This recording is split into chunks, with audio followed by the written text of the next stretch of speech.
Welcome, everybody, to another episode of Fantastic Comics Presents. I'm just moving my microphone in front of my face. This is episode number 22. Thank you for joining us.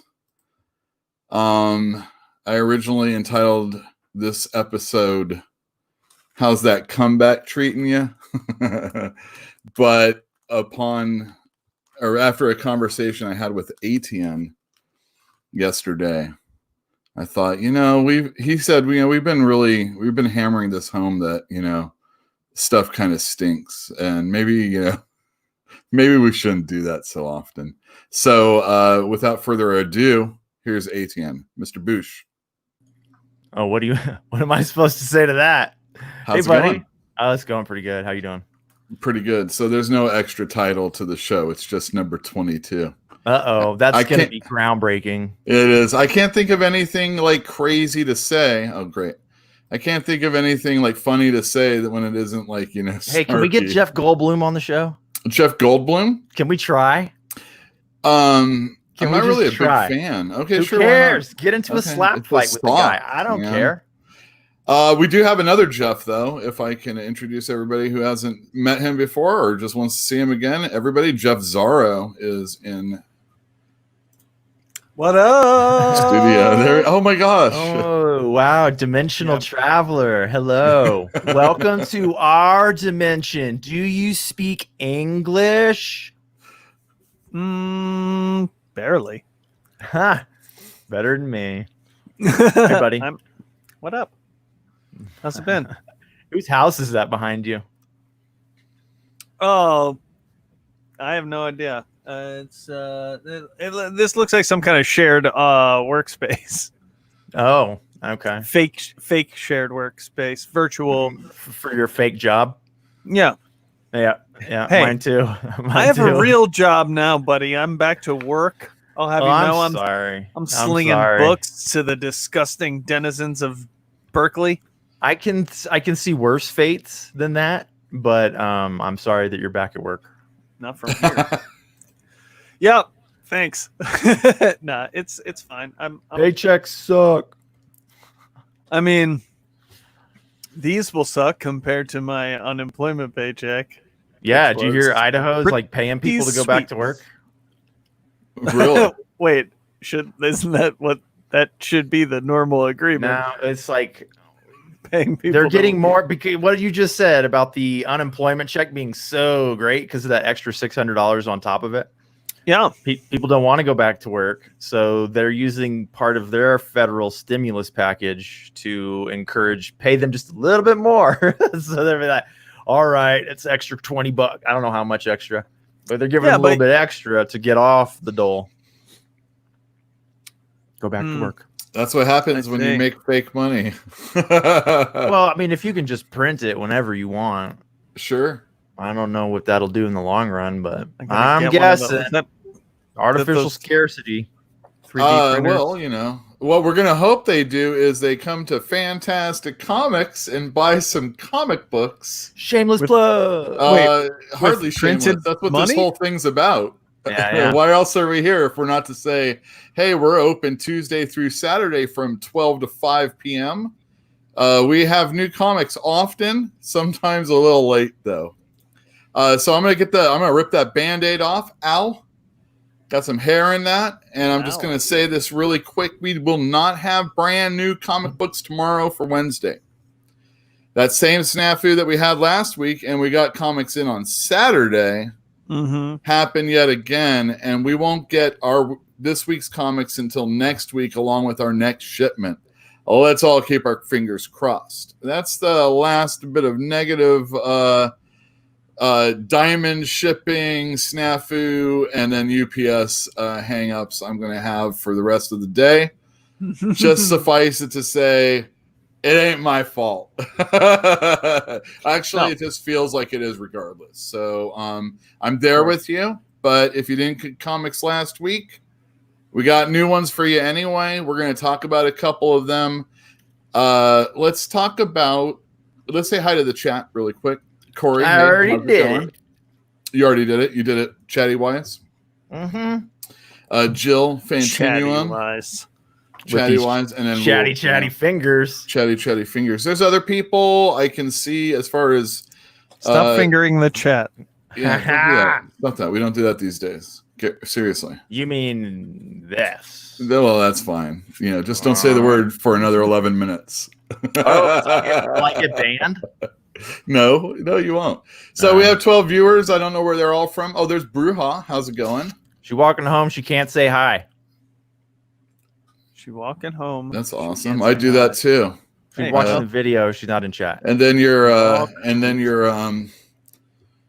phone gives you a message saying the company that your provider says, "Hey, you're eating data usage. It's like getting really high." I'm like, "Oh no, I can't watch this YouTube." How much data do you get a month? I think we're unlimited, actually. Data. Whoa, grandfathered in, huh? Ryan Hudson. Wow. Kate Titus is from Japan. Oh, what time is it there right now? Is this like a good time to be watching someone talk about comic books? It's probably tomorrow.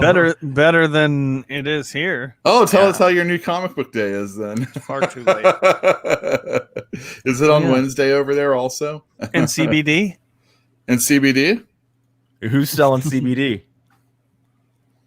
That's our next attack, maybe, in the store. We'll just start selling CBD. We're gonna get balms, and we'll say we'll just balm you.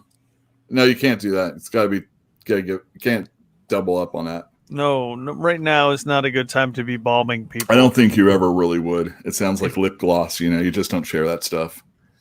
Or you do. I don't know. Well, not now. But once we have a vaccine, you can get back to slathering each other in THC balm whenever you want.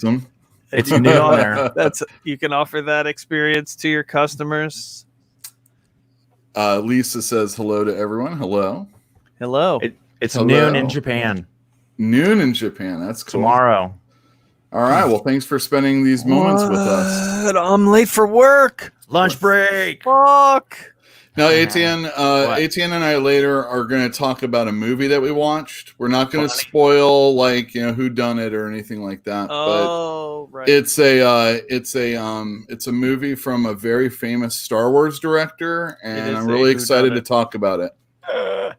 So I hope you all are excited. I know there's a lot of Star Wars fans out there, and I'm sure you. Ooh, is it THC 1138? Because it's not THC. It's THC. I love that. Nope. It is THC. Nope. Yep, it's THC.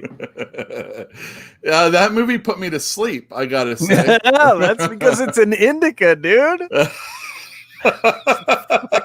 It really is. Yeah. Oh man.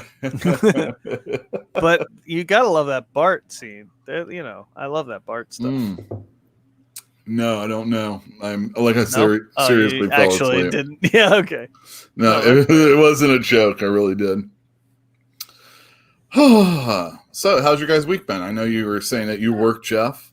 Ooh, I did work, Jeff. Yeah, you did work, Jeff. And ATN? What's up? How was your week so far? I don't know. Just started. Did you say anything? Well, I mean, since we saw you last. Since last week. I saw you yesterday. So it's real hard for me to do this because I already know what I told you yesterday, and I hate to repeat myself. Well, you're telling them. Let Corey know what you did this week. I've been talking to Corey. Shut up. All right, never mind. So we have some comic books we'd like to talk about. We're going to talk about a movie, And anything else anybody wants to get off their chest? There's been a lot of crazy action going in comics, but I wasn't going to really address too much of it. Maybe we could like skirt around the issue and not put me in such a situation that I say something stupid.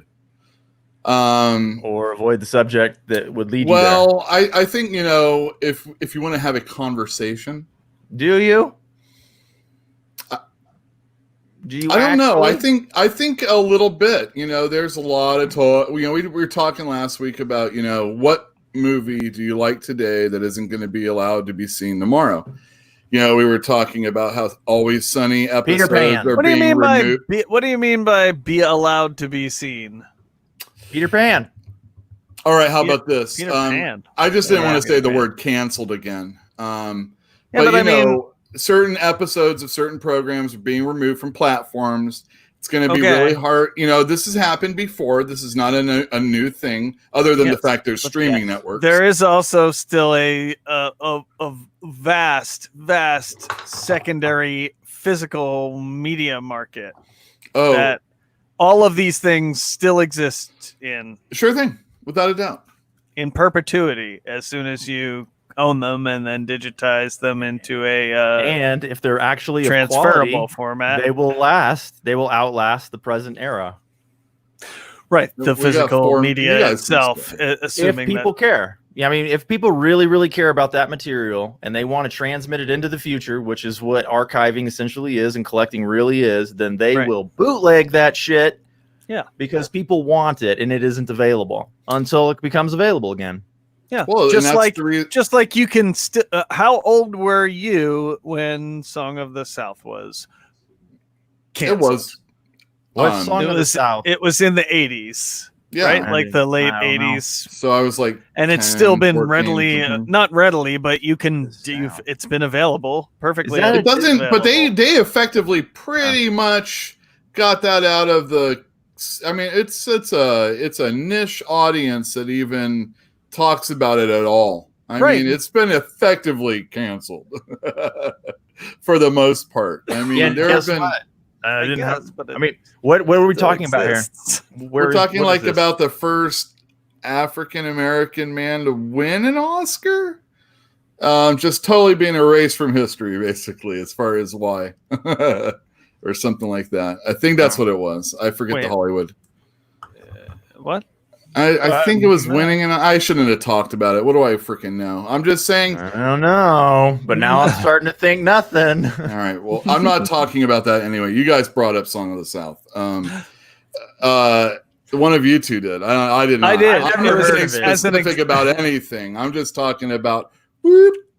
I'm just saying you can't erase things from existence. This is the same argument that people have always with comic books, where it's like, oh, you changed this element about the character of Superboy Prime, and now that erased my childhood. All the comics that you liked that featured this character still exist. All of the copies of whatever racist movie you want to watch, they're out there. You just gotta buy them some other way. Let's keep it to comic books for a second. I like that. All right. You know, let's keep it to comic books for a second. Brian Michael Bendis said the same thing when he was turning the Avengers on their ear.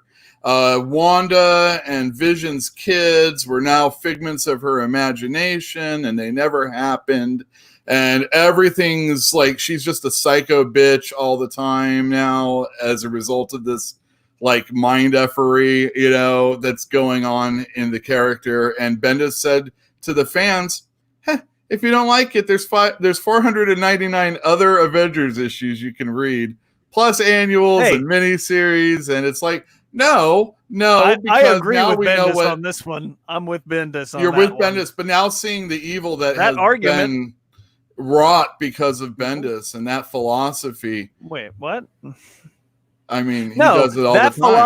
That philosophy is the same philosophy that Grant Morrison had when he came up with Hyper Time, which is to say every story that you've ever read in comics happened. Mm-hmm. Happened. It's all real in the sense that any comic story is real. It all happened. Nothing that comes later can ever make it not have happened. It has all happened. Some time, place. It's the same concept. Everything, nothing that comes now can change what happened already. I don't know. Maybe I'm just less hung up on emotionally in the things that happen in comic books, and therefore I don't have a place to judge people who do feel strongly about it, but I still will do it. Judge them. What about all right, so there you go. There are times that things now seem edgy and very forward thinking, and then maybe because of who wrote it or because of how we think about it later on down the line, we look at it and again we're like, oh, that's cringy. And I'm not talking about when it's like the blackface situations that are going on with some programs these days and the Netflix stuff. I'm just saying that you look back on it, whether it's a comic book, a movie, or this or that, and you're like, wow, that was really awesome that they did this. And then you look later on the line, it's like, whatever generation kids are looking at Friends these days. Not that Friends was that. I guess that's not a good example. But, I don't know. Well, even still, oh, that was kind of okay to say at the time, blah, blah, blah, and then you look back and it's like, not good. Yeah. There's comics that are like that also. There's comics where they won't reprint them, There was going to be Detective Comics was going to have like the omnibus edition of the first 26 issues, the stuff prior to Batman, and it's going to have like Slam Bradley and all these other things that you've never really seen before. And then they were like, oh, there's some like, racial depictions that we just don't want to put out there. And it's like the whole thing's gone. You couldn't just take those out, or you couldn't put a disclaimer or anything like that. It's just like, all that other stuff sucks too now. Well, that's the proximity problem there. Yeah, exactly. Then it requires a repackaging situation. Is it worth it? Yeah, I guess not. Because who are the people who are going to buy it anyway? I don't think anybody that's going to care, unfortunately. It's just it doesn't look like it doesn't look good for the company to be printing that for people that don't care about it. Right, exactly. 100%. 100%. Put it on print on demand on Amazon with no cover, no offensive title, and if people really want it, they can buy it. How dare you? Why not? Well, it wouldn't have been. You wouldn't even known. They would have done some Amazon. Innocuous first cover or something that they have like 26 issues that they could choose from to have the cover, or they could like do before Batman. And it's like, oh, I'm gonna read this before Batman book. Have you guys ever bought a print on demand book? Courtright has, but I haven't.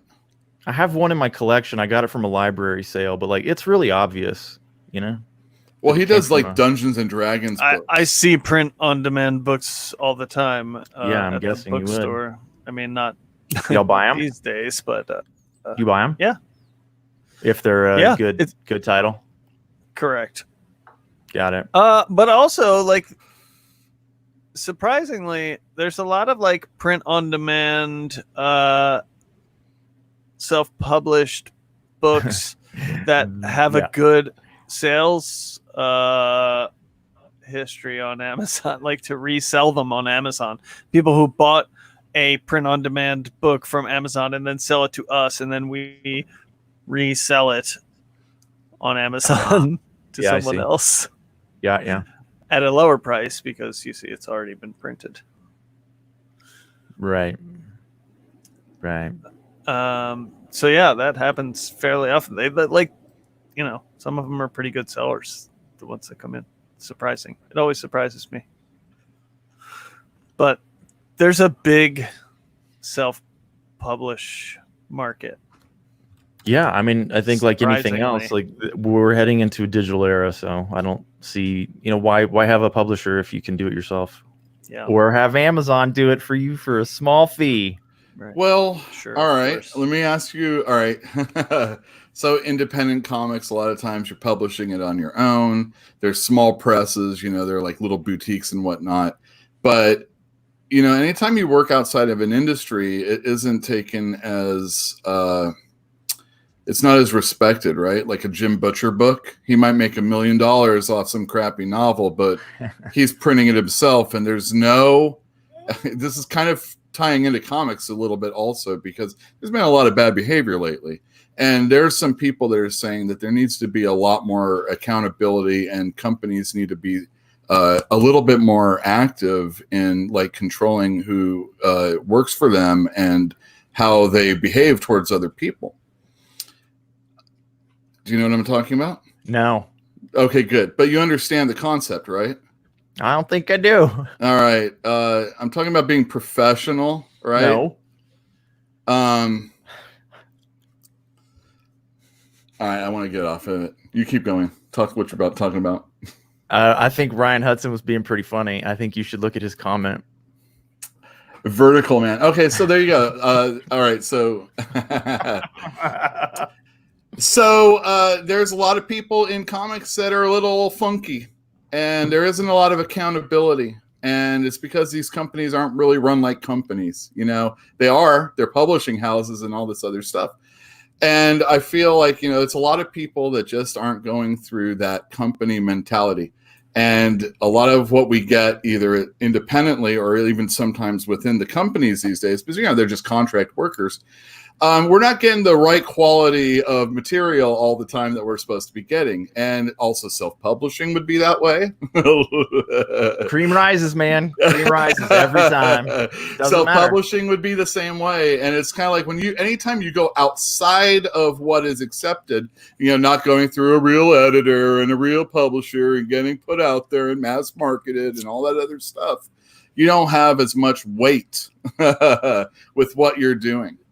There's a lot of people that are doing crowdfunding these days. Are those going to be like the Eisner Award winners in the future? Right now they're not. For a living is awesome. But who needs an award when you can do that, right? Well, I mean, why do we need the Eisners? Well, they got shut down. Did you hear course. that? What did they do? It's kind of nebulous. I looked into some articles, but they don't really say much of anything. They're looking into it. There was some people that couldn't get into their accounts, and the voting, I guess, is already supposed to have happened, and all this other stuff. So they said the Eisners are canceled right now. So not only is there no San Diego, I guess San Diego's gonna. Maybe they'll catch up with it, I don't know. Every award is bullshit. I'm sorry. It's a marketing ploy. Who cares? I don't really care. I mean, it's good for the industry, maybe. Mm-hmm. Maybe. I guess you could say. I would say that's probably accurate. Yes, it's good for the industry. I mean, it's a student film. But I personally, as a fan of comics, do not care about the Eisners. As a fan of movies, I do not care about the Oscars. I actively do not care. The opposite of care. I was just film festivals are. Yeah, that's great. What's that? I mean, they give out awards. They give out but awards. I don't care about those. Just being at the film festival is the award, right? Even more so than. I mean, I like the concept of a film festival because it lets me in my town see a bunch of movies that I might not otherwise get an opportunity to see. Right. Because they're from all over the world, or they're from a lot of little tiny budget creators that are looking for distribution. It's cool. It's like hip. It's inside baseball. That's right. It's bullshit until you win one. Then it's the greatest thing ever. I won that in comic books. Yes. I won that thing Chris Ware won. You don't think about Joe Blow who wrote some Superman yesterday. You know, you're like, oh, I'm on the same level as Chris Ware. Right. But are you in the same category? Well, eventually, Are you? depending on what you do, you know, I You know, guess I looked coloring. at the Hugo Awards a couple of months ago just to see what I was missing, and Hugo. they have awards for all sorts of stuff. You know, like within the industry, it's like best Sure. cover design, best I don't know, a lot of stuff. Font. And I think it's interesting, but I think it doesn't.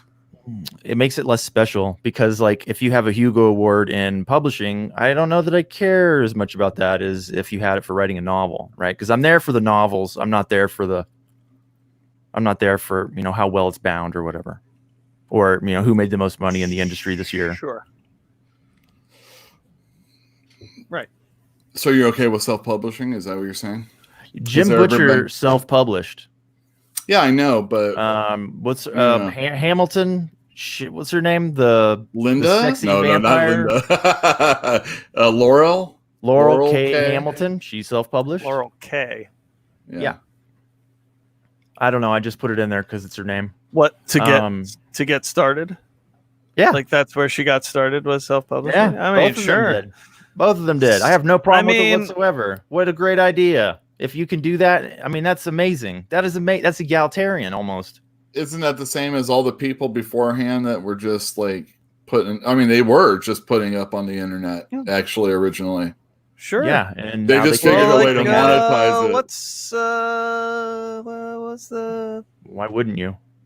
the fan fiction? There's lots of fan fiction. Not lots, but you know, people who They're got out their there. start writing fan fiction. Oh, you mean like the 7 Shades or whatever?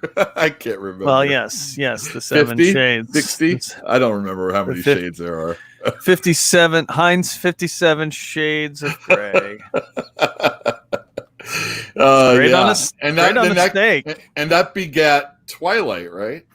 No, the Is that other what way it was? around. It was the I other way think. around. Okay. Yeah. All right, well, whatever.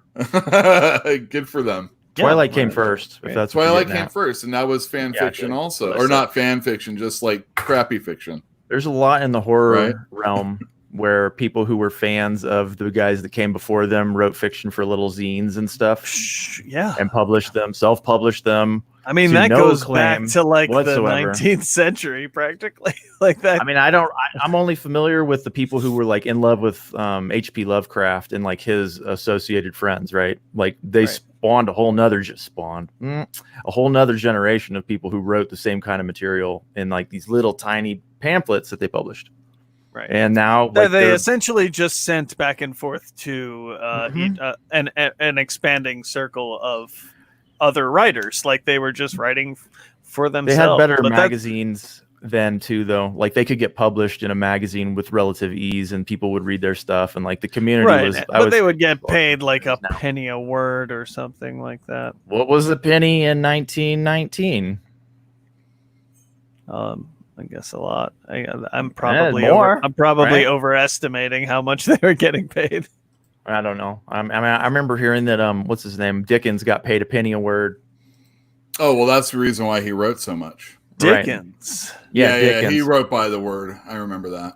And those books are long but old. I mean, 2 centuries ago. Not really, but you know, by name, 2 centuries ago. All right, I'm going to share a couple things with you guys really quick. What's it got to do with? Oh, the store and me. I love this. Right on. Back out on out of here. All right. No, well, I just want you to see this also, 18. Look at this. I'm still here. My brother wanted me to show you this. This is the prototype for our eventual website again. Okay. Nice. And he said this stuff here, Yeah. he likes that. And then he also told me it took him 20 minutes. Jeffrey did. It took him 20 minutes to find the right stars. Yes. And if I'm not mistaken, these What reviews are star? by Bruja. Oh, which nice. She lifted, but she's going to help us out with Is movie she cool reviews with that? Because I also. think she might be here. Bruja, I think, knows all about this, or he's going to ask her. But this is just a mock-up one way or the other. I'd like to And ask I'm you a just sharing. question. I'd like to ask you a question about the 5.5 graded slabbed Action Comics numbers. Yeah. I can't tell. Yeah. What is there any information that will be accompanying that photograph? Yeah, you would. So you can either go here to the left and you can see the highlights right there, or there will be like highlights within the picture, if I'm not mistaken, and it will just take you to the eBay page or whatever description that goes with it and all that stuff. Right, nice. But for all of you that don't know, that's the first issue of Supergirl, and or our first appearance, and that's where an eBay book will be selling or something like that. It's available. Talk to me. It's expensive, but it's pretty. Artemis Fowl got 1 star, huh?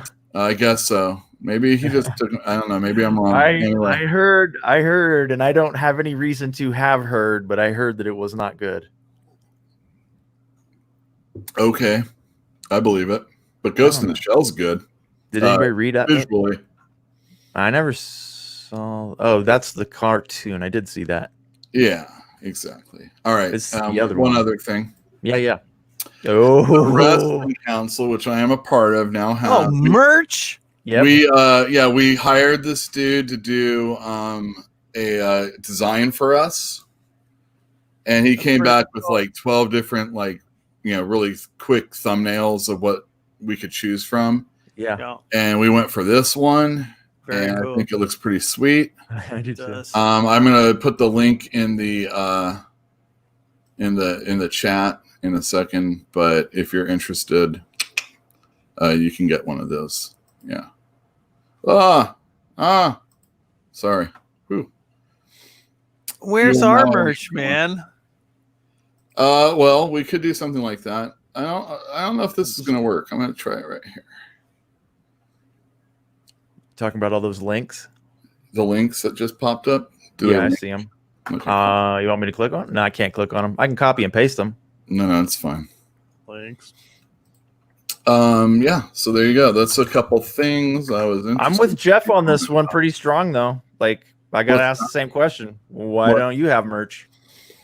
I don't know. Why don't I? I don't know. I can't really answer that. Can't really answer that for you, buddy. You could sell it and then pay. It could be a Patreon, whatever. Yeah, I level a T-shirt level. I think just like so. Usually, Eugene is the one that helps work with the T-shirts, and just like king. He's the T-shirt king. And there's a few that we've been working on, but he's always working on something. So one thing usually goes like he gets this far, and then something else is like taking up the rest of the space that's necessary, and they're all getting finished at different times, but. There's a shirt, there's a knockoff shirt we're making just for me, and I really want it. But I need to get some more. So do I then. I want it. Oh really? No, I don't think you do want it. No. No, you don't think so? No, we'll talk about that one later. Oh, wow! Okay. You can't talk about it on stream. No, I don't want to. Yeah, okay. It's that kind of shirt. All right. It's not like that. It's not like a pornographic Mickey Mouse or anything like. No, I'm out. You should take your Hold on. See you, buddy. See you, babe. See you, buddy. Are you finished? That's how you do it. Yeah, I'm finished. I'll get merch someday. We obviously have that Feral piece that we can go back to. We have Ryan Hudson piece. I do miss my Feral piece shirt because it eventually just faded away. Is that yours? I mean, is that image yours? Yeah, I bought it. You can use it anytime. Well, I mean, I don't. Very generous. I've only really used it once. Did you have to sing the song personally? For him to do that? No, we didn't even really have the song. I don't think yet. Like, it was not a. You said we were open. You bought it for a song. Oh, that song. I was wondering what song it was. All right. Hey, Etienne, you ready to talk about a movie? Yes. All right. Well, I mean, prepared. I'll let you guys have the sort of. All right. Yeah, go for it, Jeff. We're not going to blow anything for anybody that hasn't seen the movie Knives Thank Out. God. Oh wait, so this is a rule. You're telling me the rules right now. Yes, I am Is that telling what's you happening? rules. Don't spoil We're the not show. going to who the Don't make me murderer take is. my fucking headphones off. In fact, said I fucking. don't remember any of the names of the characters, but I Huh. come right on out and let everybody know I like this movie. ATN, what'd you think of it? Yeah, no, I did enjoy it immensely. They straight away gave a nod to a previous movie that was also a lot of fun and a mystery called Clue. Without a doubt, it's Clue, and they even say Clue, like you said. Yeah, they acknowledged the board game is what they did, and that was really pretty. That was pretty neat because, like, I've seen that, and it is true. So it was a lot of fun. And I laughed a lot too. It was. It's more of a chuckler, like. It was more of a Good chuckler, one. yeah. And, Good and one. What do you think? There's any similarities that you can glean between Rian Johnson's Knives Out and the Jedi movie that he did? I mean, he kind of plays for humor there also. I don't But I think it falls remember. flat if I remember correctly. I don't know that I know what you're talking about as far as. Well, I mean, he gets a lot of heat for that Star Wars movie. What was it? Which one was that? The second one of the new ones. Right. So which one was that? That was the one where Luke throws the lightsaber over his shoulder. It doesn't matter the title, does it? No, that's Last the kind of Jedi? landmark I need. That's the kind of landmark I need because It's is it more the like, one that has the stuff with the mammals of the sea that I don't like? Is that the one? You got the breastfeeding, the milking scene. You don't like that one, right? Yeah, but okay, I mean, I don't know. I wasn't looking for any connections between the two movies, or I just like bringing aware. this up so that we can have a little steam. Maybe a clip or something like that. I don't understand. I don't get it. That's the problem, right? Well, what I'm saying is, I felt there was a lot of humor in Knives Out. Yeah, it was funny. I feel like there was a lot of attempts at humor in that Jedi movie that he did. Don't remember. Okay. All right. Never mind. Not memorable. No? Yeah, that's kind of what it is. Like whatever he was going to put in that movie was never going to work. Not for everybody, for sure. And when you come to the last movie, you're like, oh, they just went and tried to please as many people as possible. Are we talking about Star Wars? We are talking about Star Wars really quick. And then, but Knives Out, where he doesn't have to adhere to any rules other than the story that he wrote for this movie. He wrote it? He wrote it also. He wrote and directed it. I think it comes across way better. He's got some talent, obviously, right? It was a lot of fun to watch. I have a feeling it was a lot of fun to make. I mean, that's kind of how I would assume that those things go together. Maybe not. But so for anybody that doesn't know, there's a murder in the first few minutes of the movie. Dun dun dun. Dun dun dun. Who did it? And that's what sold me on it, by the way, because you're like, oh well, I'm gonna watch this movie, and I was like, and you're like, it's a mystery, and I was like, okay, yeah, all right, that's a good thing. I'll do that. You can get it. And I've seen another. We saw the Murder on the Orient Express recently. Is that the more modern one? Yeah, he has a real ridiculous mustache. I didn't big watch mustaches. That. Yeah, I didn't watch that. Everyone Dude, loves those big it's mustaches. ridiculous. Is it good though? Poirot mustache. It's like no, it's absurd, ridiculous. It's ridiculous. And that You're movie was. I have to go to IMDb. And it's like I've even been there. That's what's his name? Kenneth Branagh. And that one sucked. But this didn't. They didn't do any of those schlocky movie angles or ridiculous shots that you got from like Murder of the Orient Express or a movie these days. I thought it was like really, very tight. I liked it. That is a mustache. And also there's some really good acting. You've got what's her name? I don't know. What's her name for Halloween? Jamie Lee Curtis. Yep. Don Johnson's in it, and he's hilarious. Yes, Captain America's in it. Yep. Chris Evans. And Captain America's real name? Chris Evans, yeah. Okay, I think that's it. Yeah. Jill told me earlier. I'm like, oh, Chris Evans. I'll just say Captain America. And that's what I would have said. And it was really good. I didn't think there was like a crazy twist or anything like that. Yeah, there was. Okay, very good. So there was a crazy twist. I mean, when you say crazy like a, ding dong, no, it's not like that. It's just No. it has a twist. It has Yeah, more than sure. one. It's good. Yeah, exactly. And I thought that, and again, the acting was really good. So there you go. That's our. Oh, I should have been in the basement with you. So sorry. That's all right, man. I don't mind. It's all right. We'll get back in the basement for a second. Back in the basement. Is there anything you'd like to say about this movie? I mean, I sprung it on you yesterday. I mean, I didn't realize that we couldn't spoil it at all, which really limits you on what you can say. Well, I mean, it goes without saying that you don't want to. Is it new? No. Is it new? Is it new? No. Yeah. It's like a year old. Yeah, it's hardly old. And we're not allowed to spoil it because why? Visit Jeff here. Because I haven't seen it. Because Jeff hasn't seen it. And he wants to see it. I do. Oh, I Jeff, didn't know it was free. Well, now I know that it's free. I can see it anytime I want. I'll go watch it. And now you know it's like. All right, so guys, you guys hold on. Let me go watch it real quick. Let's talk about it next week. Just kill time. No. Just stall. Kill time. Stall right now for a couple of hours right while now. I check this thing out. All right. Well, but wait, let me ask you this: talking about. Have you guys watched other Ryan Johnson movies? Brothers I wouldn't Bloom know. Or Brick? No. Brick.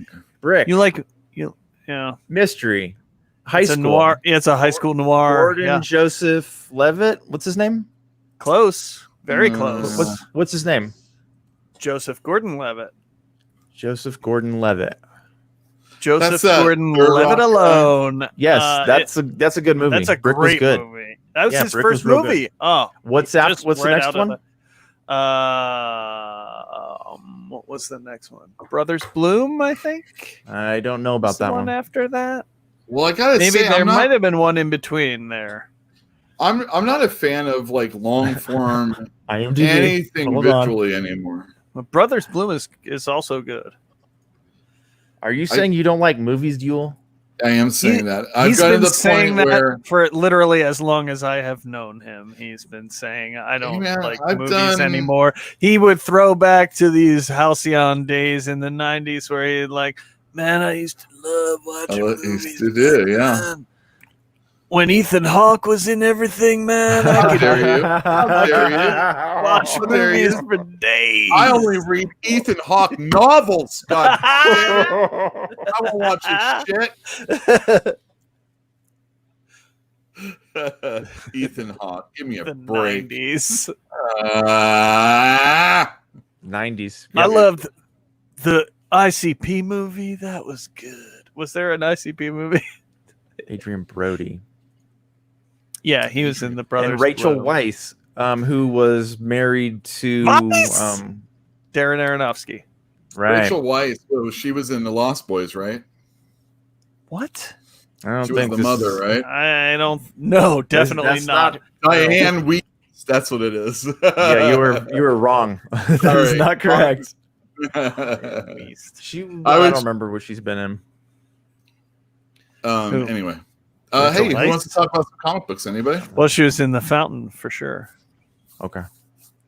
Yule is a Before Sunset fan. I don't know if you're talking about at night or he's talking about he's talking about a Ethan Hawke movie. Before Sunset. See, what is that? A vampire movie or the one where he's with Julie Deppy? Is that the one? Yes. You did it, you son of a bitch. I do know that one. I was strung out on okay, all right. Go ahead. And then I went home and you have HBO on or something. I think they were watching it like kids, Yeah. You come home. I remember that's how office. You're strung out. You have to pour yourself a glass of milk. You're like this, and you're like, what the hell are we watching? That's how I came home one day and my brother was like, it's Richard Linklater, right? Is that Richard Linklater? Maybe not. What is the question? I thought it was. Who directed Before Sunset? I thought it was Richard Linklater. I thought it was Linklater too, but I'm not positive. I think we're both right. I'll look. I love this new fact check on the internet. Like everything's fact checked now, just automatically. And that's Google ATN. It is Linklater. Wow, I like that. Yeah. He did 3 of them. With those You want me two. to? You really want me to keep going? I don't want to. No. Okay. With what? The Googles. With the Googles. Julie. I know they made more than one, but I never 3. watched it. I never watched I'm it. telling you, they made 3. 100%. You don't have to fact check that one. Don't want to. I believe you. All All right. sharing So screen. welcome to the show. Oh, wait. I'm out of here. Oh wait. Let me Uh-oh. stop sharing. Oh, what was that? Welcome to the show. I'll be your host tonight. The guy on the screen. That's my name. Oh, I don't have anything. Yay! Hey, if you do it this way, and then we can be the ears. I mean, we can each be ears. I ate a cookie earlier. It was good. Cookie was ginger snap. Oh, very nice. Yeah, very nice. Gingy. All right, everybody. I want to talk about some comic books, and Jeff wants to talk about some comic books. So we're going to talk about some comic books right now. This is what we got on Saturday. So if you haven't come in, I would recommend coming in and checking out maybe this book, Dark Knight's Death Metal #1. This is a ridiculous cover that you're going to need a bag and board for, or else it will flop all over the place, eventually curling. But it's really cool and shiny. This is the first page, and we see Sergeant Rock, and there's kind of a reveal at the end, but he's kind of like getting us set up for what we're going to see. And we come upon Wonder Woman in hell, and she's crafting something. And here's Swamp Thing. Talk about the. You don't look so good. He's not looking good. This is artwork by Greg Capullo with writing with Scott Snyder. If anybody's been reading Dark Knight's Metal or that Justice League No Way Out, I can't remember what it was called, miniseries, which led into the Justice League series, and then you had Hell Arisen, and at the end of the Justice League series where they're fighting the Justice or the Legion of Supervillains, whatever they're called, they disappear. And then there was a new team on who's they? Never, who's they? The Who Justice disappears? League. The Justice League disappeared, and the bad guys disappeared. All this stuff is going on, and we don't know what happened. And then a new team came on Justice League, and it never made mention about anything that happened. It's like, what happened? So this is what happened right here. Okay. Yeah, I'm just showing you this page because there's all these different Batmans, and they're kind of like evil, I guess. And, we won't talk about the Batman who's a robotic T-Rex. There you go, right there. There's the T-Rex. And he's kind of funny. Anyway, there's this gathering with the Batman who laughs, and I guess you have a good guy and a bad guy kind of like watching over them, I guess. So here you have Aquaman with Baphomet and all this other stuff going on. And Batman shows up right here. He throws a grenade, and one of the Roblins, I think they're called, takes the hit. And that's our Batman. That's our Batman. If I've got it, that's our Wonder Woman right there also. And I think that was our Aquaman, and maybe, I don't know if that's Superman. I forget. Anyway, he, the Batman who laughs, sends these villains after him, and Batman, of course, has some sort of way to fight them. He has this ring. Oh, a black lantern ring.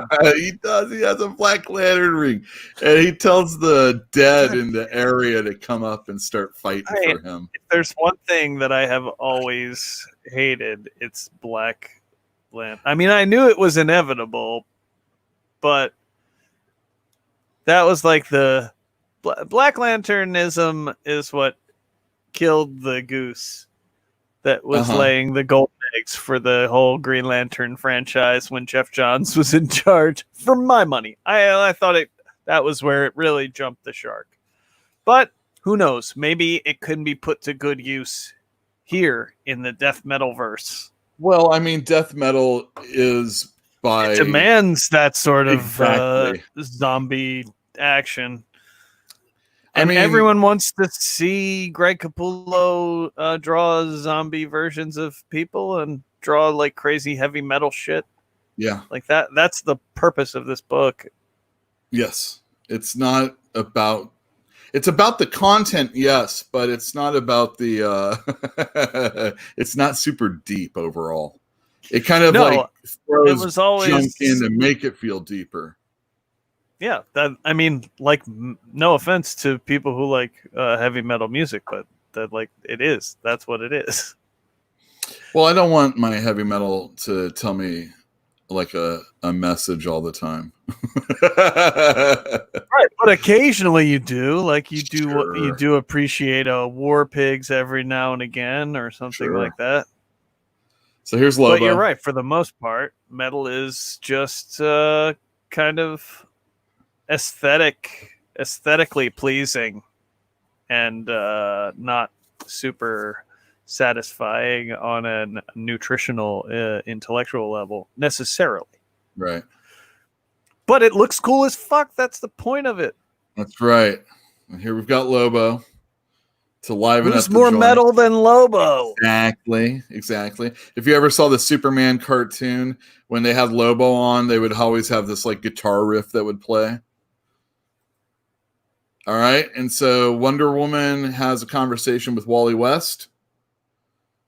And then he tells her all about the negative energy emotion, which has anti-life and chaos magic and the force of doom. And then the positive energy in the universe, which is the emotional spectrum and the forces of justice and the speed force.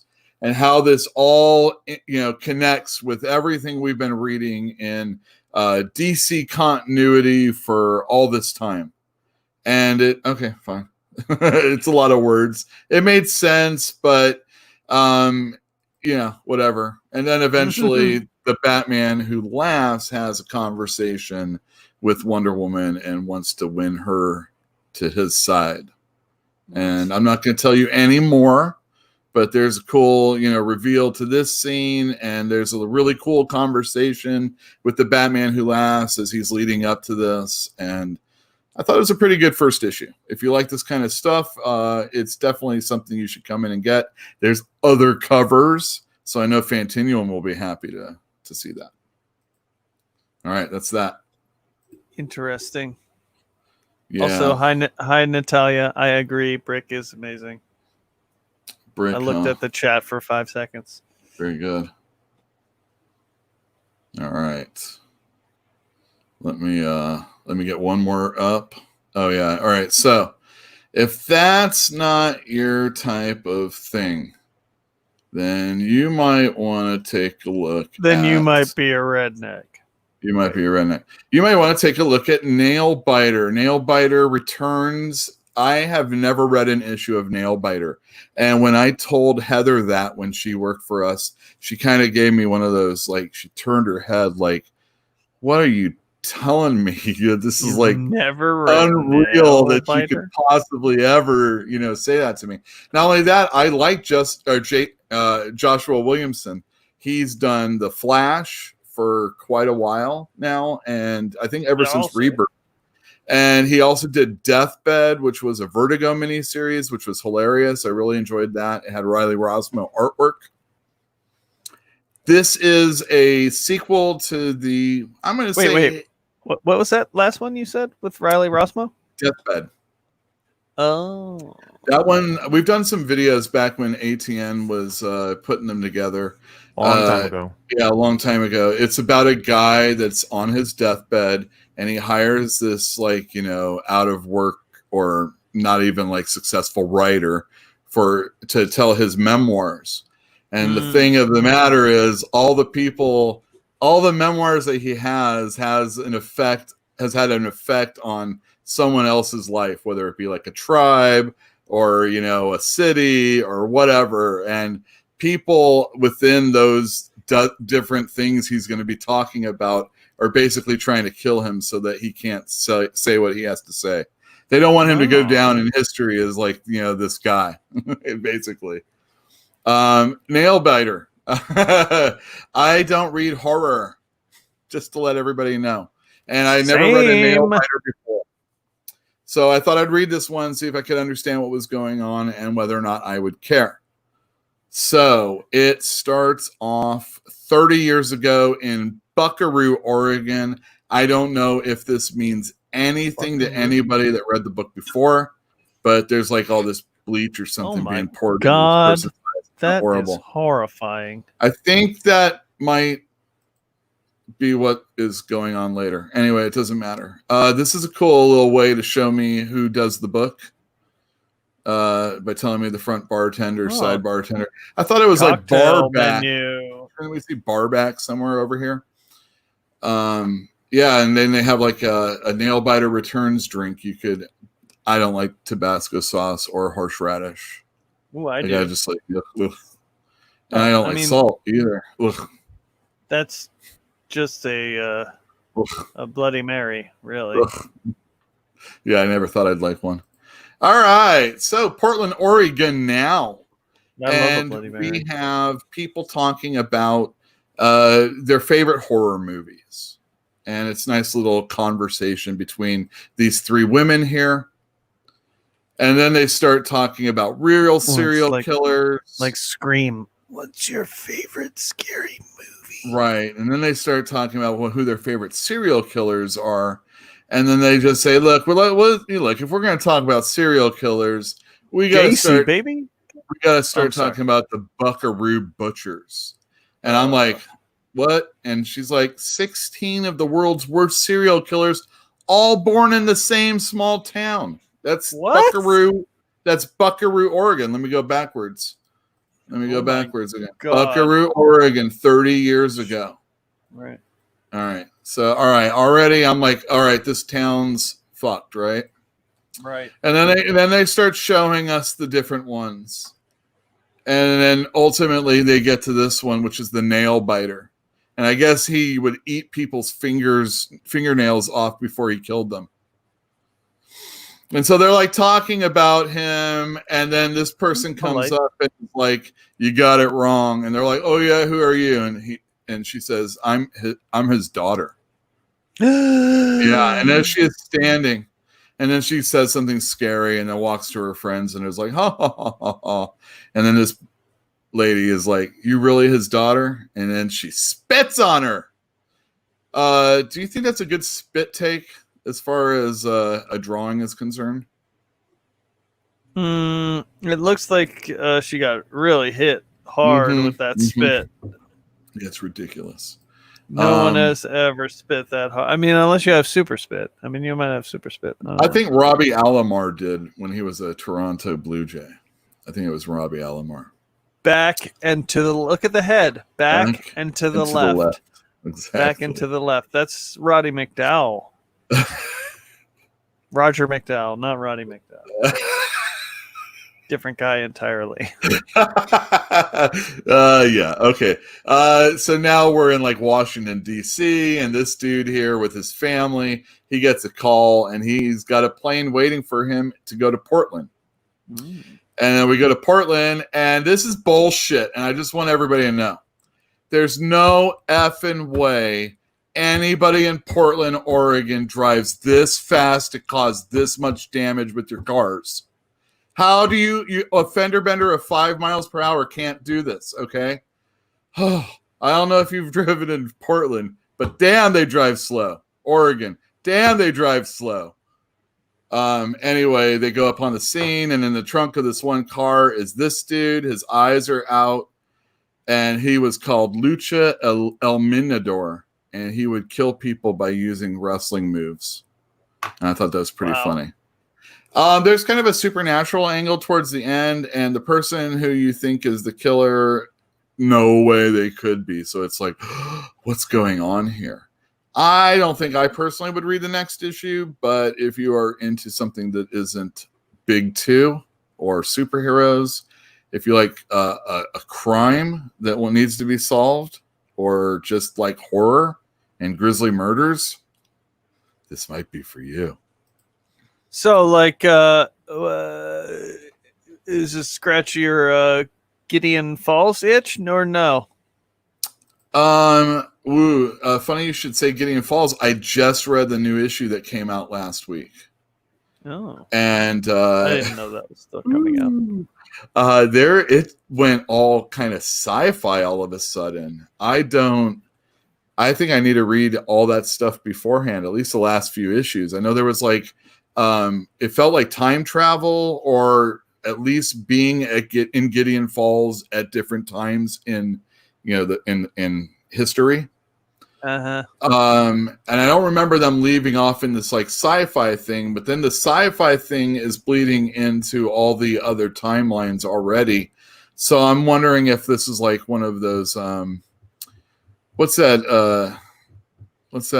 HBO television program people watch? Westworld. Maybe it's something like that, or I don't know. It's interesting though. Robots? There's like this there's robots. There's robots with they have conversation and don't appreciate what people say sometimes. Anyway, Gideon Falls is written by Jeff Lemire with art by Andrea Sorrentino, and that is a very, very good book. I enjoyed that one. I enjoyed what I have read of it, which is just, I think, the first trade's worth. Okay, here I'm going to share the screen again. Here we go.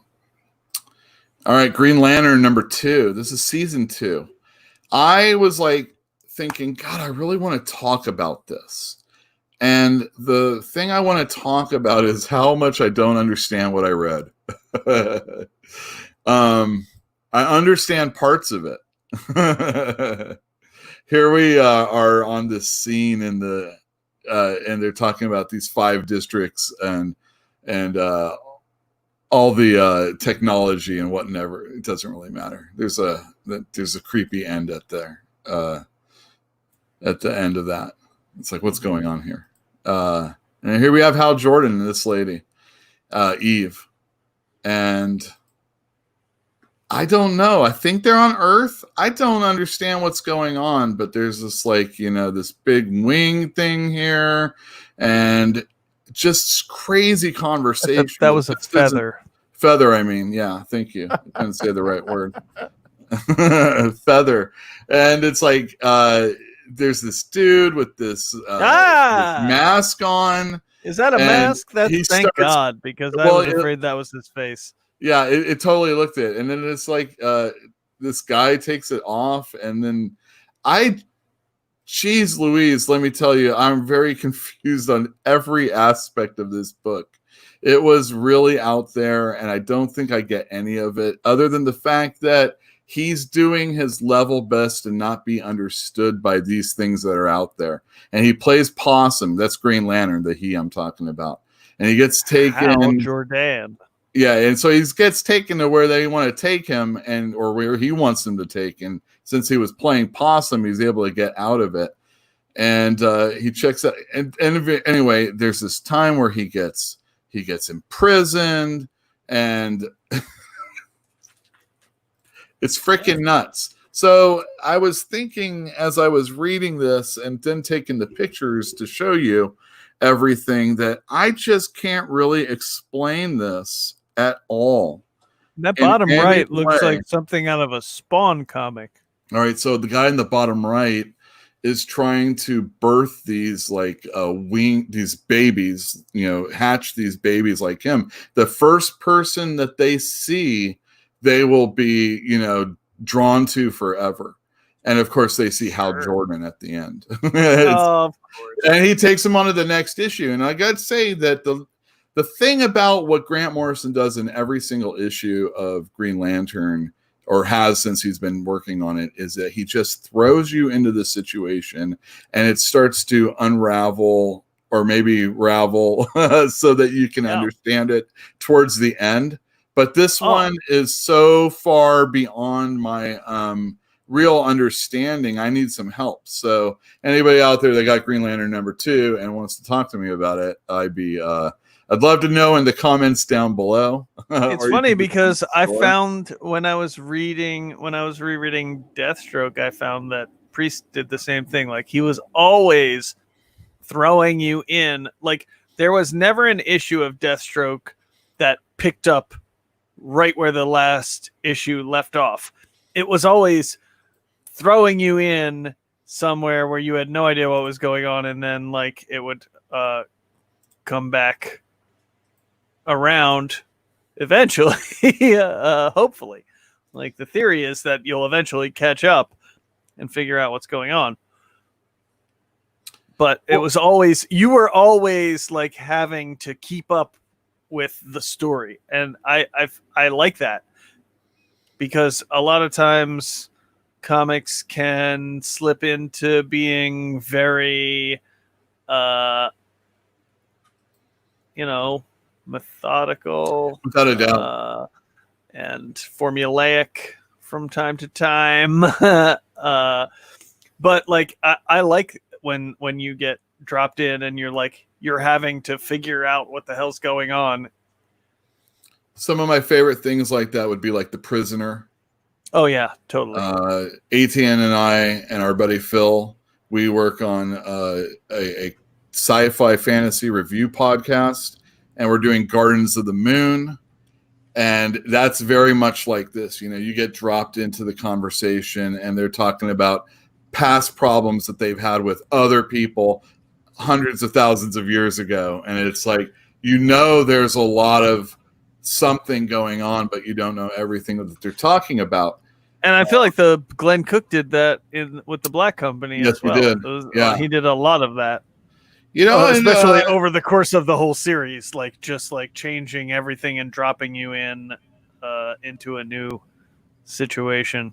That's pretty much how like that Knives Out movie was also. Yeah, just like, I like boom, that. I like that. And you got to try and figure out what's going on.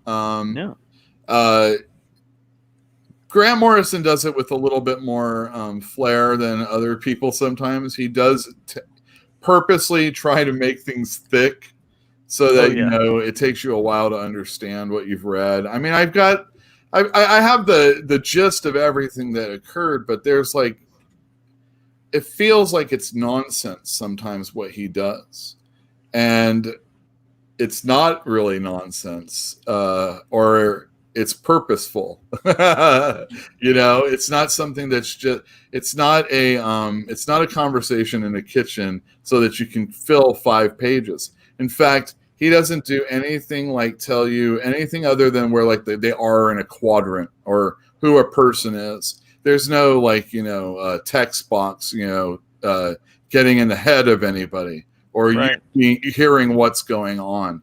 And it's very refreshing. And sometimes in Grant Morrison's Green Lantern, the scene shifts are so abrupt.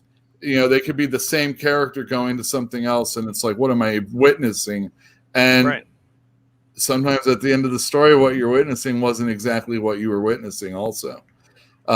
This one's out there, though. This is probably the most out there issue he's done, I feel. And he had I'm excited to catch up to that. Try and steal the Earth in one issue. Yeah. Yep. I remember that. I can't even it's one of my favorite comic books that's going on right now is his Green Lantern. If only because I know that there's a reason for me to read it later on, which is way more important than so many other comic books these days. It's like, and when it's a comic like that, it will. Yeah, you can reread it over and over, and in fact, you have to to really fully get to exactly what he's trying to say. You probably have to read it a couple of times. Yeah, and I mean, that's some of my favorite media is like that. Like, I mean, when I was in college, 1997. And Lost Highway came out in the cinemas. I went and saw it in the movie theater, and then as soon as it came out to rent, we like copied it. Yeah. The VHS tape. We made a VHS copy of a rental VHS tape because this is the time. Those were the times, and then we watched it like 3-4 times a week to sit and talk about it and what it might mean. And what does it mean?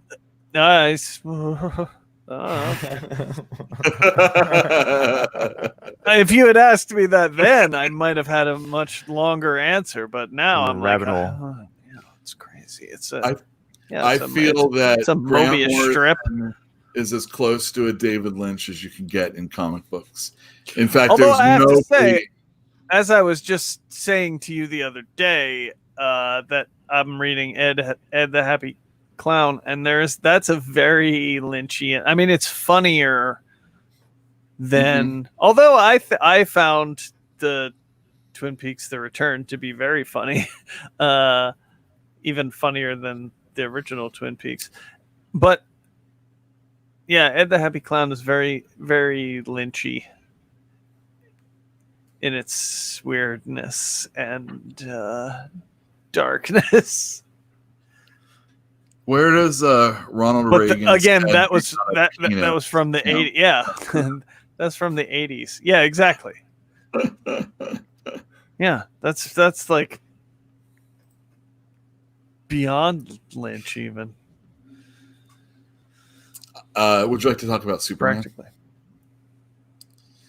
Sure. All right. Let me get that ready for us. All right, guys. This is going to be tough for some of you, but it's important because I hate Brian Michael Bendis, and I feel that this was something good at one time. Although, towards the end, I'll agree with Jeff. It wasn't so great. We won't even get to that. We won't get to that right now, but we will chart the the rise and fall of Superman Rebirth right here. Sorry about the glare on the pages, but there's a nice little introduction to who Superman is and what happened to the one we were reading about. We're introduced to Lana Lang and Superman's belief that just like him, this one will come back. This dude will come back. This dude will come back. And then he talks about, we see the Doomsday thing. We all know about it. And then he's Superman. He is the new Superman. And then this is the first issue. So, can you talk about the beginning of Superman at all? We can just go through this, but ultimately the first storyline is all about the family unit, and most importantly, and it's about their desire to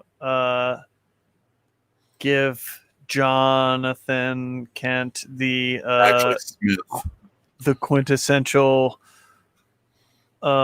small town farm based upbringing that created Superman or whatever. Sure. Well, they go up to this farm.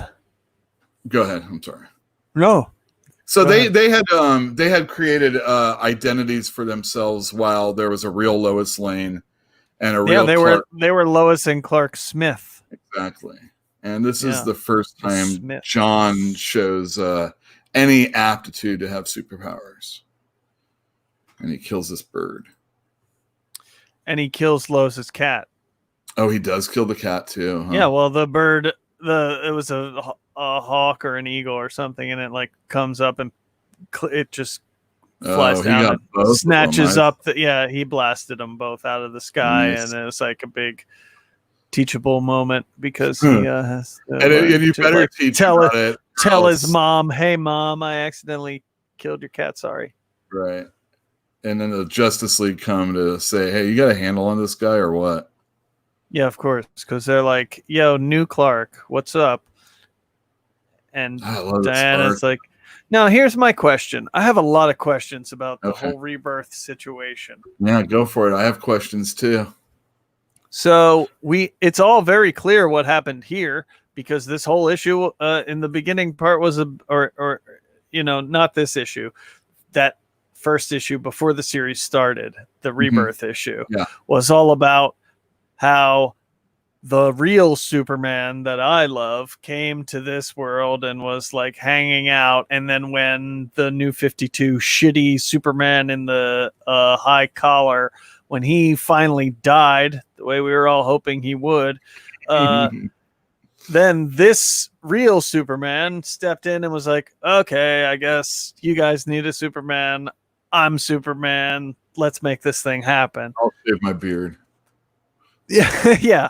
Bummer, I have to admit. But what about Wonder Woman? Like, obviously, this Wonder Woman, that Superman, like the Wonder Woman from the Greg Rucka Wonder Woman Rebirth comic book, is not the same Wonder Woman who was fucking the dead Superman, right?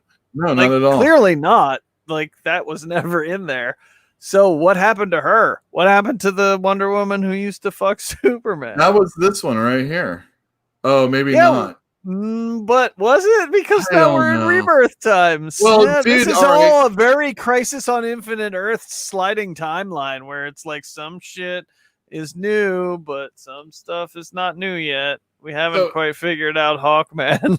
This is something I asked when I think it was when Batman was about to get married and they went on the double date with Clark Kent and Lois Lane. Right. And it was like Bruce and Catwoman and Selena just like talking about what great friends Bruce and Clark are, But like you just met each other 6 weeks ago. Clark. Yeah, exactly. That's the other Clark. That's not this one at all. And whatever. Also, here's my other question. What's the deal with the old Lois Lane? Like, there's 2 Lois Lanes. There was always a Lois Lane. Like, she wasn't fucking the Superman of the New 52 world, but she existed and worked for the Daily Planet. But now, in this comic, after they leave Hamilton, spoiler alert, they go back to Metropolis and act like nothing ever happened, and they just become Clark Kent and Lois Lane again.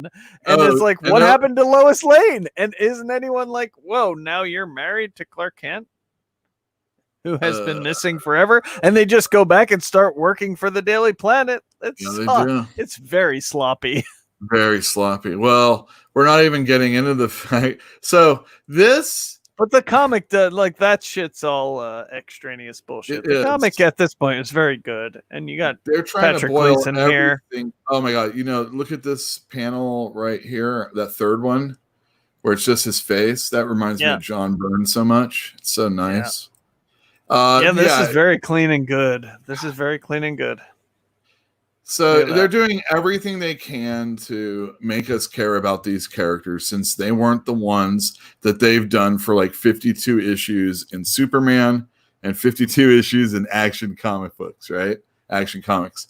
These are the different ones. These are the ones that so when Rebirth started, Jeff Johns was trying to take all the best, distill all the best from New 52 and original superheroes and kind of or DC characters and make them a little bit, an amalgamation of the two.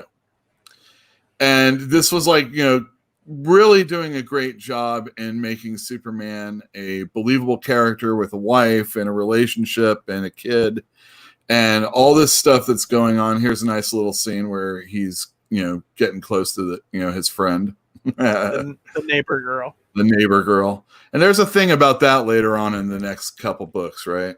Yes. If I remember correctly. Yeah. Yes. The secret origin of the neighbor girl and this guy right here is the neighbor guy, the dairy farmers. Yeah. Yes. There is they have a hidden mystery. Yeah, they do. Yeah, we'll find out about them later. Anyway, it's just really so John's not he's not a good Superboy yet. No, his powers are on and they come and go. They're very unstable, and that's part of the reason why Batman and whatnot showed up, because they were like, "Yo, are you sure you got this?" Yeah, are you sure you got this? He's like, I do got this. Oh, here we have Jorge Jimenez. Oh, he did one of the best Superman stories in Justice League when he was stuck in like this negative, like this. It was like, I don't know, it was like Negative future zone? whatever it was. It was some crazy like pitch black place. It was sweet. Here we see all the wonderful things He's Superman really good. does. The problem is he doesn't stick around on this book for very long. No, he's He just does a like fill-in. a couple of issues, and he does the annual, I think. Yeah, this is all about the town that they live in, and again, Hamilton. It's all, it's just great characterization. It's funny as hell. It's perfect art, and I don't know. I might have screwed that up. Maybe not. It's a little cheesy. It is cheesy, but the thing I'm thinking about when I read something like this is it's an updated version of all those Superboy stories that came after the fact, Yes, and totally. it's like instead of Superboy, we have John Kent, But I'm like, or Smith, but I do feel like having this and Super Sons at the same time, like the tone of this was too close. Like, I don't know. This book was very much focused on the family. I did not read Action Comics during this time when this was coming out. It was the action. It was Dan Jurgens, it was all action basically. Jarrell and Zod and all that stuff. Oh, really? And in Metropolis the whole time?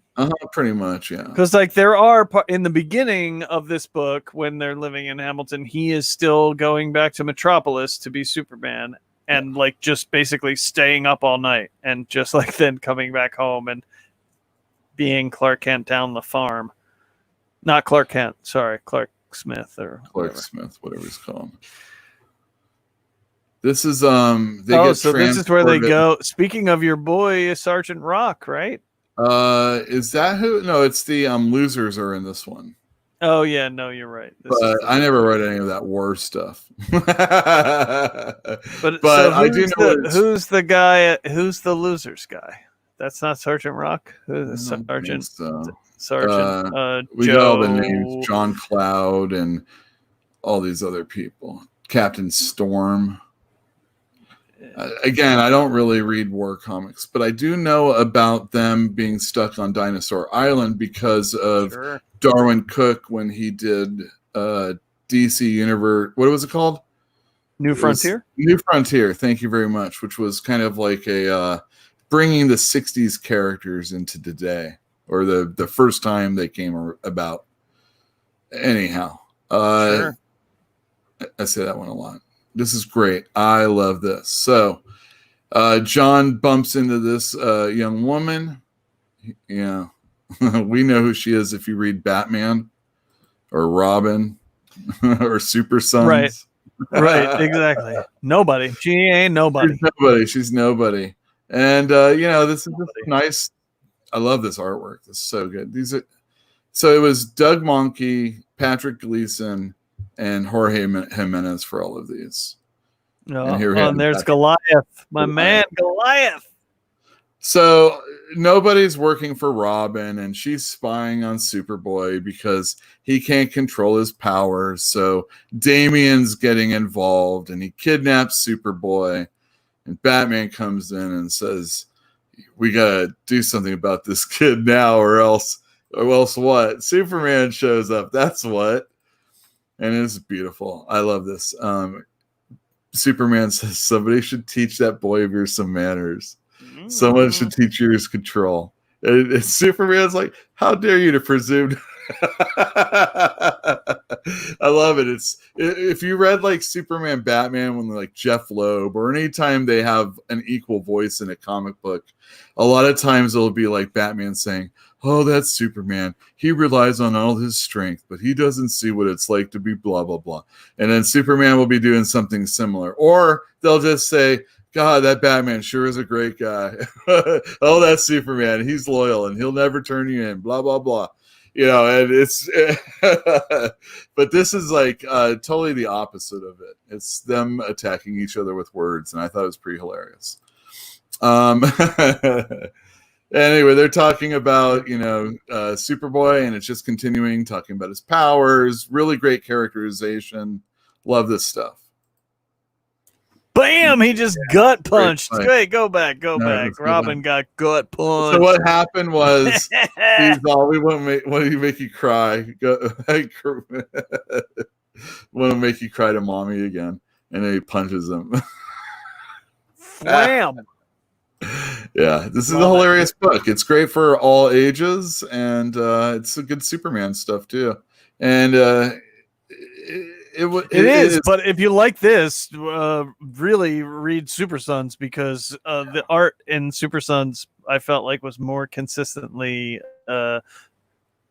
good. That one, because this book starts off strong. They give you the good shit right up front to get you hooked, and then they slowly take it away. It was just like Captain America. Captain America was the same way. They took it away, but they gave you the good shit up front. It's sad. It did peter out, but it petered out. I would like to see if it petered out around the time when we knew Bendis was coming, because they did all this advertisement. No, you're not wrong. You're not wrong. It was there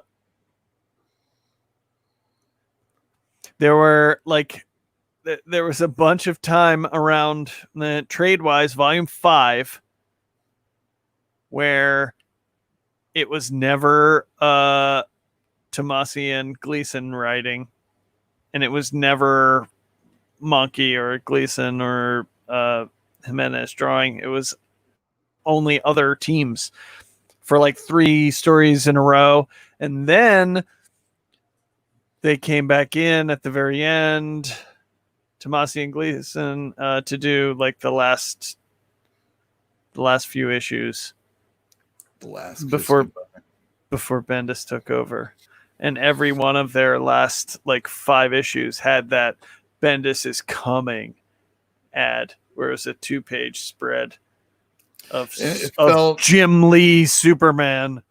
Although there are parts, Bendis is coming. Although there are parts, like, I bet he is. I'm sure he is. Oh, he is, with cash in his hands. It felt like a slap. I mean, to me personally, it felt like a slap to the face to the creators, who, for the most part, did a really, really great job setting up these characters. And with people not enjoying what happened with Superman, even the Grant Morrison books prior to this was one of the more refreshing takes on the character ever, and a return to form at the same time. It was the addition of that character, and then when Bendis comes, he takes that character away, and then that character ages. He took away Jonathan? Yeah, he does, yeah. Jonathan. I never read a single issue of Bendis Superman. So what he comes in and does in typical Bendis fashion. Jarrell, right? Jarrell takes him to space, and then he I remember. Action Comics during this time of the comics we're talking about, Jarrell has come back, and there's a long feeling out process before they agree that it's Jarrell. And then Jarrell, when Bendis takes over, Jarrell says, "Hey, let me take my grandson on a trip," and like Lois is like, "I'll go with." Just like when baby Cyclops' dad comes back and takes him to outer space. But that was more like a hanging out, watching your dad work for a while kind of situation. Right. Whereas, it just felt like he was his granddad because he was a generation younger version of Cyclops than he should have been. Exactly. Well, there's that too. It was his chance to actually be a father to his son for the first time. Jarrell kind of in the same way, because he was tortured and he came back with a scarred face, and Superman did all this stuff with. I would love to see Jarrell hang out. Honestly, I thought he died when the Krypton blew up. There's the thing. I got the books. If you want to come in and read them, people. Not in and read them. Come in and buy them. Come in and buy them, and then take them home and read them. Yeah, exactly. But Bendis took. So check this out. So this is what happened. I want to let everybody know. Please. And the thing is that a lot of people that read Marvel comics have come over and read the Superman stuff and are okay with it. because Brian Michael Bendis has No, I a don't care certain about style. Superman. He has a certain panache, and people that read that stuff are not tired of it yet. And that's fine. Crazy. That can't be true. I am. And I don't think I've been reading it for a really, really long time. So maybe that's why I'm tired of it. So Jor-El takes John to space, but Lois tags along for a while. Then she comes back to Earth and doesn't even tell Clark that she's back in town. And then people spot her hanging out with Lex Luthor. So that happens. And then eventually... This is the same Lois that I've been reading about in this Peter Tomasi book that's been going on for 50 issues before Bendis took over. Yeah. 45, it's all whatever. Meaningless because John Kent comes back and now he's like 15 years old. Now he's like the same age as Damian. And like all that really sweet, some people might not like that family unit story stuff going on so much, but now you don't have any chance to have that again. Unless you do like past stories. And like you said earlier in the show, you know what? The past is the past. Get over it, sucker. You got those 50 issues. I'd like a little bit more of them, though. And that is not really very much. And I feel like changing a status quo just to change it, even though you haven't mined all or nearly all of the good story ideas from it, like that was an angle that was going and was good and was still what we call a rich mind vein, and yet they just decided that like Bendis is too big to take over someone else's storyline. And so he should get to just write the rules, like rewrite the rules and say like, this is the Superman story I want to tell. And this is the reality that I want to have happen. And I mean, that's fine. It's just like that Avengers though, way back when, if you didn't. But it's not exactly just like that, because at that time, Bendis was ascendant. He was on the way up. Now, I would argue that he's been the status quo for over a decade. So I need you to work that magic. DC he can't shake it up. Like he doesn't. He can no longer shake it up. What he brings to the table is still what he has always brought. Like he has never really altered his game very much.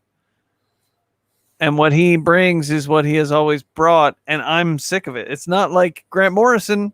Grant Morrison has not really altered his game very much.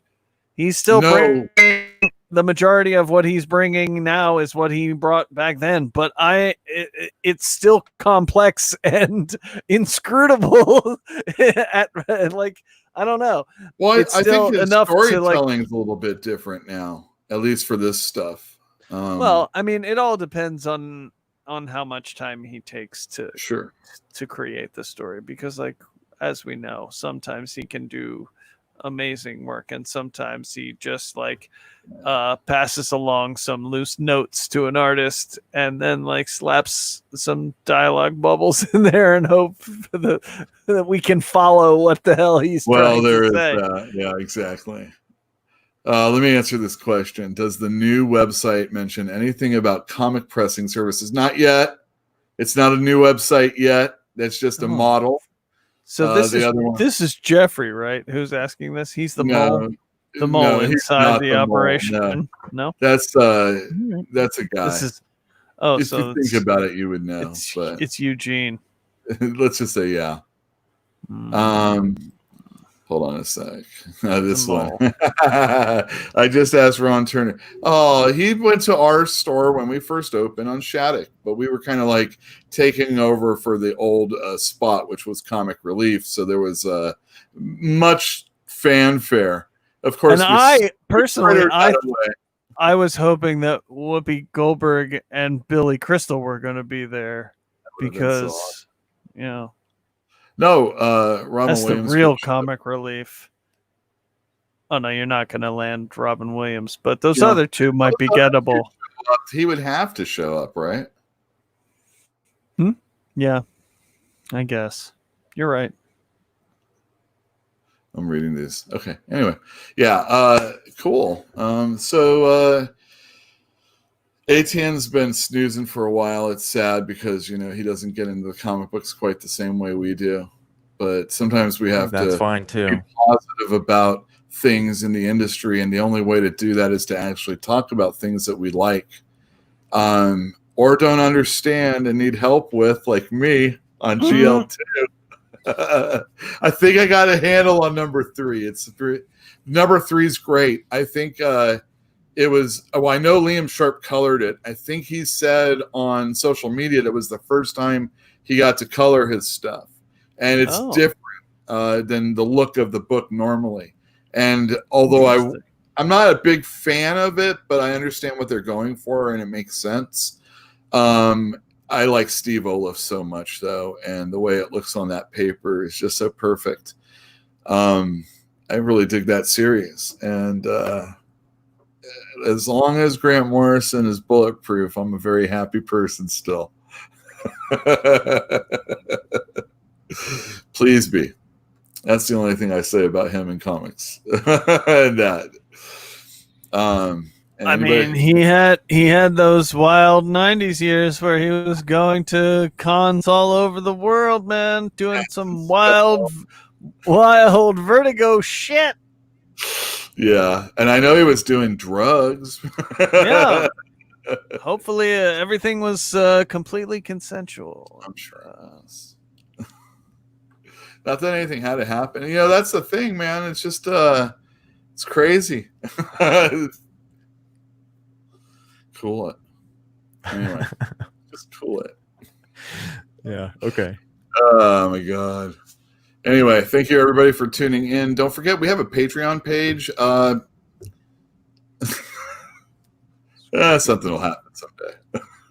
Thanks for supporting this. It's really to help support the store, because you might not be able to come in, or you're just not into comic books, but you enjoy us actually being able to pay bills in this time when we can't pay bills quite so easily, because it's starting to come down to brass tacks.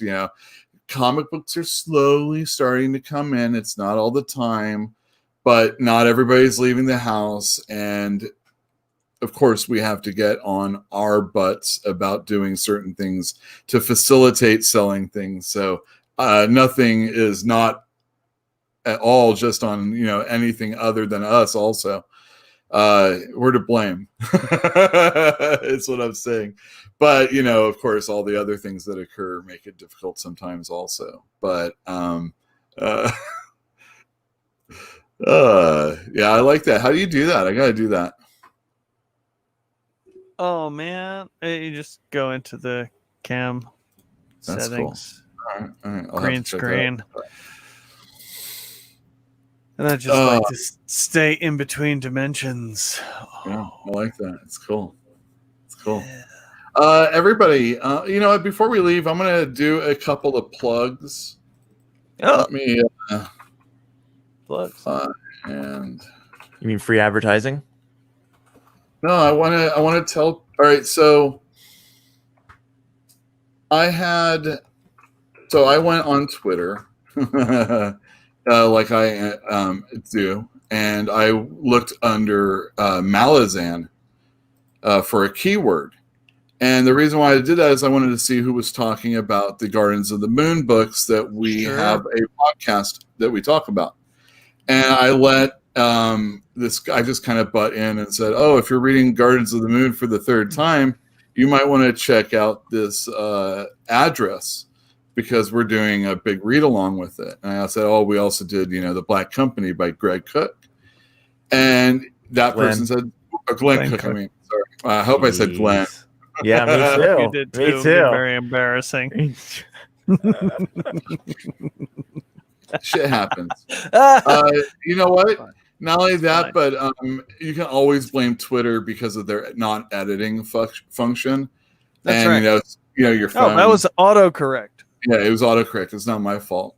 I talk about comic books too much. It's great. I accidentally typed Gleg and it corrected to Glenn to Greg. It's not my fault. There's no Gleg Cook. Anyhow, someone I know on Twitter said, I had no idea that you did this kind of thing. How did I not know? And, we talk often.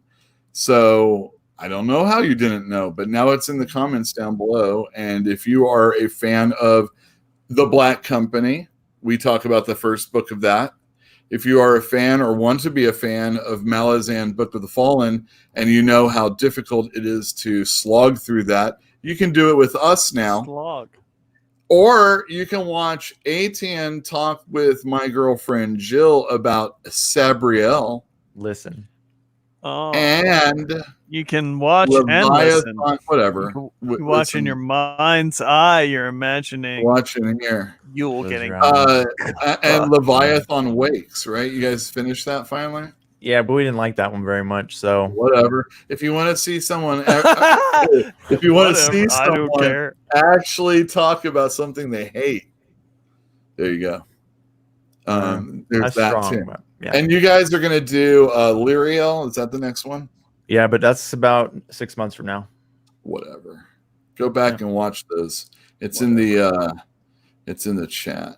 I'm gonna do it again right now. Cool. I guess that's really here. I'll do one more time. Also, if you want to get a Wrestling Council T-shirt that I actually paid real money to get that design made. No, what define real money? Real money. What? Well, real I PayPal dollar. Does that mean? PayPal. Yeah, I use government money. You use government funds. Government cheese. Yeah, you use that sweet government cheese. That's called being an entrepreneur, and that's what I'm doing. Hey, you're reinvesting. That's what it's called. I'm reinvesting. I love it. Everybody's making supposed to do with that money. Yeah. You got Pa, and then you got a newer. You got Pa, and then you got a newer, and you got an Entre in the front. I mean, what's not to like? What's not to like? It's Ma, and then a newer. Please talk about comics. Wait, what? Where the hell are you been? We've been talking about comics for like poor ATN 30 freaking minutes, 45 minutes. You see how his face is up there? That's how you know that we have stopped talking about comics. That is accurate. That is accurate. I have nothing to add. I don't know about that. If you can't smoke it, what's the point? Really, if you can't. I mean, can you smoke a comic? Probably. I'm talking about hemp t-shirts. Not with that new paper these days. That would be bad. No, not these days. Oh, you know what? And then one last thing. COMIX. You could smoke those dogs all day. And Kiss comics, they have Kiss blood, and if you smoke those, you'll become a knight in Satan's service. 100% guaranteed. Oh my gosh. Okay. This is hilarious. I am also putting in chat where I am going to be streaming. You can actually see the face. You can actually see me stream right there on no delay. Talking Vols channel. That's the link to the next Wrestling Council meeting. We'll be talking all sorts of stuff wrestling. So if you enjoy AEW, WWE, if you thought comics were bad, wrestling, whew, I don't know if it's a race anybody wants to win, but holy cow, they're crazy. There's all sorts of stuff going on over there right now. We're trying to juggle how we're going to talk about that. Like I famously fumbled today. So anyhow, thank everybody for tuning in. We'll see you next week. Anybody have any last words? Thank you. Bye-bye. Thank you. Bye-bye. I'll co-sign that. Yeah, bye.